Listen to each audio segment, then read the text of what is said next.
આજે સવારે ભગવાનની પૂજા કરી. રૂટિન હું ભગવાનની પૂજા કરતી હોઉં છું. અવધૂતને માનવાવાળી છું અને મને એમ થયું કે છેલ્લા 10-12 દિવસથી જે રીતે મારી વડોદરામાં મારું ભારતીય જનતા પાર્ટી કે જે રીતે બદનામી થઈ રહી છે એના કરતાં બહેતર છે કે મારે ઉમેદવારી મારી પાછી ખેંચી લેવી જોઈએ અને મેં મારી ઉમેદવારી પાછી ખેંચી છે. સંગઠનમાં કોઈ વાત થઈ છે? મેં કોઈને જ વાત નથી કરી.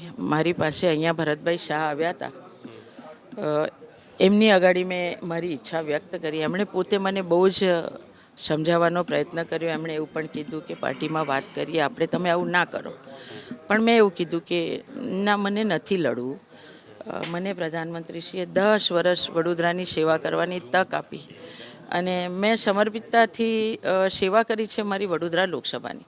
અને મારા કાર્યકર્તા અને મતદારોએ મને ખૂબ પ્રેમ આપ્યો છે.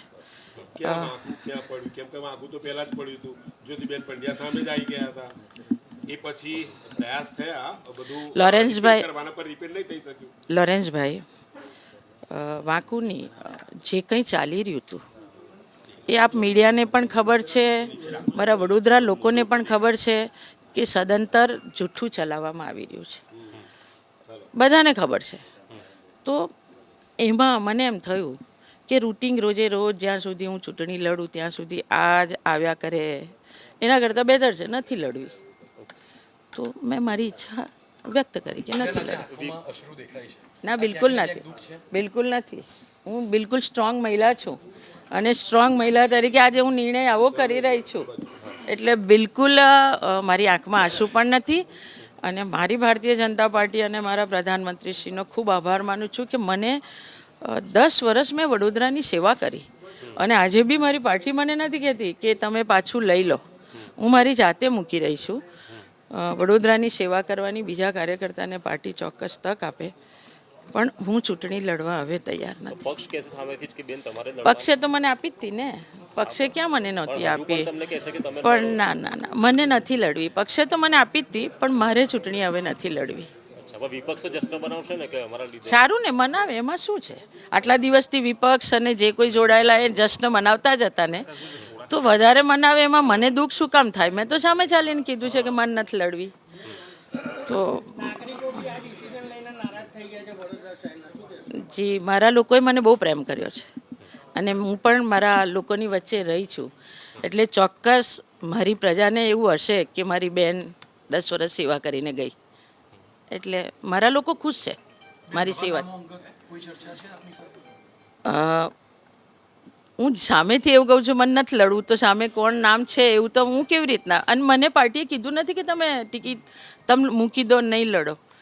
પણ મેં મનથી વિચાર્યું કે મારે નથી લડવું. જે રીતના આક્ષેપ ઓસ્ટ્રેલિયામાં દીકરાનો મોલ, નાની શોપ સુદ્ધા નથી, તો આવા ખોટા આક્ષેપ કરે અને ખોટું ચલાવવું, એના કરતાં બહેતર છે કે મારી પોતાની બી એક ઇજ્જત છે અને એના કરતાં હું ટિકિટ સમર્પિત કરી દઉં, બીજા ઉમેદવાર લડે, વડોદરાની સેવા કરે અને હું મારું ભારતીય જનતા પાર્ટીનું કામ કરીશ. એ તો પાર્ટી કરશે. એમને મને એવું થશે કે ક્યાં તો એ ખુશ થતા હશે. જે હશે, હું ખુશ છું કે મને પ્રધાનમંત્રીશ્રીએ 3જી વખત ટિકિટ આપી અને હું સામેથી પાછી આપી રહી છું. લોકસભાના મતદારોની સેવા કરવાની તક મળી. કયા એવા પ્રસંગો આજે યાદ આવે છે જ્યારે હવે આ ઉમેદવારી છોડવાની વાત આવે છે? ના, મને બહુ પ્રેમ કર્યો છે મારા લોકોએ, મારા કાર્યકર્તાએ. લોકોની વચ્ચે રહી છું, જમીનથી જોડાઈ છું. વડોદરાનો વિકાસ કરવામાં કેન્દ્ર સરકાર તરફથી જે કંઈ સગવડ લાવવાની હતી એ બધો લાવવાનો મેં બિલકુલ પ્રયત્ન કર્યો છે અને કર્યું પણ છે કામ. હું આજે ખુશ છું અને હું મારી ઉમેદવારી છોડી રહી છું. આમ જોવા જઈએ તો ગુજરાતમાં ઉમેદવાર માટેની સીટ માનવામાં આવે છે. એવા સમયે જ્ઞાતિ આધારિત વિષયો, મહિલા ઉમેદવાર, બધી રીતે તમારું પાસું બંધ બેસતું હતું અને અચાનક તમે આ નિર્ણય લેશો, લાગે છે કે પાર્ટીને હવે નવો ઉમેદવાર શોધવામાં અગવડ પડશે? પાર્ટીના કોઈ બી કાર્યકર્તા, વડોદરા એવી સીટ છે કે કોઈ બી કાર્યકર્તાને આ લોકસભાની જવાબદારી આપે, ઉમેદવારી કરાવે, તો વડોદરાના કાર્યકર્તા અને વડોદરાના લોકો આદરણીય મોદી સાહેબને પ્રેમ કરવાવાળા લોકો છે અને હાઈએસ્ટ લીડથી આ વડોદરાની સીટ જીતશે. રંજન ભટ્ટ હોય કે એમની પછી કોઈ બી કાર્યકર્તા હોય, આ સીટ હાઈએસ્ટ લીડથી જીતે એવી સીટ છે અને મોદી સાહેબની કર્મભૂમિ છે એવી સીટ છે. એટલે કોઈ બી કાર્યકર્તા આવે અહીંયાથી લીડ સાથેની જીત નિશ્ચિત છે. આરોપ તો એવા હતા કે વડોદરાનો વિકાસ નહીં થયો, એવા પણ બેનરો લગાવવામાં આવ્યા કોંગ્રેસ. કોંગ્રેસ લગાવે ને બેનર. તમે જુઓ કે કોંગ્રેસનો પ્રમુખ મોદી સાહેબ સાથે પ્રેમ કરે છે, તો કોંગ્રેસે વિચાર કરવાનો કે ભાઈ પ્રમુખ પોતે મોદી સાહેબને પ્રેમ કરે છે, તો આવી જાય ભારતીય જનતા પાર્ટીમાં, જોડાઈ જાય અને ભારતીય જનતા પાર્ટીનું કામ કરે. વિરોધ કરવાવાળા વ્યક્તિ એ કોઈ એવા લેવલના વ્યક્તિ નહોતા કે જેનું વેઇટેજ હોય. પોતાની જાતને સામાજિક ગણાવવું અને એમનું પોતાનું એનાલિસિસ કરો તો વડોદરા માટેનું એમનું યોગદાન શું.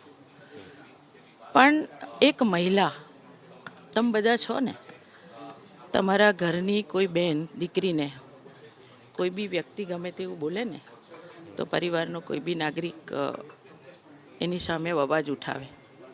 મારા પરિવારને હું અભિનંદન આપું છું. અને મને એમ થયું કે વ્યક્તિગત એક બેન માટેનું સમર્પિતતાથી કામ કર્યું હોય અને આ રીતનું આખું ચાલે, એના કરતાં બહેતર છે કે ભારતીય જનતા પાર્ટી સાંસદ બનીને જ સેવા કરાય એવું તો નથી. એક કાર્યકર્તા તરીકે પણ મોદીજીના વિકસિત ભારતના સ્વપ્નમાં જોડાવવું જોઈએ અને અમારા કેટલા કાર્યકર્તા જોડાયેલા છે. હું પણ કાર્યકર્તા તરીકે રહીને જોડાઈને કામ કરીશ અને એટલે મેં આ નિર્ણય લીધો છે.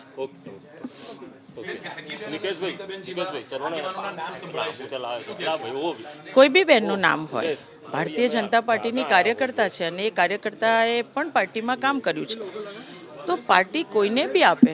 મારી સમર્થન સમર્પિતતા કોઈ બી ઉમેદવાર માટે હશે, કેમ કે પાર્ટીના કાર્યકર્તા તરીકે હું કામ કરવાની છું.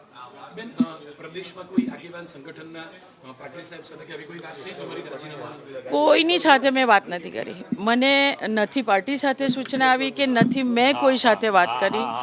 કદાચ મારી પાર્ટી પણ આ જાણીને આશ્ચર્ય કરશે કે રંજનબેને આવો નિર્ણય કેમ કર્યો, પણ મેં નિર્ણય લીધો કે મારે ચૂંટણી નથી.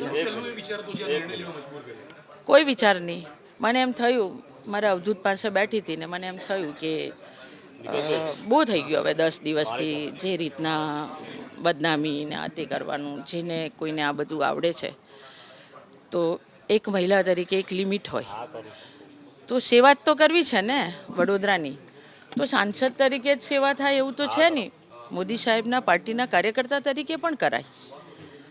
તો સક્ષમ બેન તરીકે એક કાર્યકર્તા તરીકે કામ કરી અને વડોદરામાં જોડાઈશું, ભારતીય જનતા પાર્ટીને મજબૂત કરશું. પ્રધાનમંત્રી ઉમેદવારી પછી તમારો અહીંયા તમને જવાબદારી સોંપાઈ ગઈ છે, સાહેબ શું જવાબ આપશે? સાહેબ એવું કંઈ પૂછે જ નહીં. સાહેબે તો મને જવાબદારી આપી જ આપી અને મારી ભારતીય જનતા પાર્ટી એ મને જે જવાબદારી આપી, હું બહુ ખુશ છું. અને સાહેબે તો મને 10 વર્ષ સાંસદ બનાવી, ત્રીજી વખત બી આપી. હું બહુ ખુશ છું ભારતીય જનતા પાર્ટીને મારા મોદી સાહેબથી બહુ ખુશ છું. આજે તો હું ભારતીય જનતા પાર્ટીના કાર્યકર્તા તરીકે સેવા કરવા જઈ રહી છું, આ મારું નક્કી છે.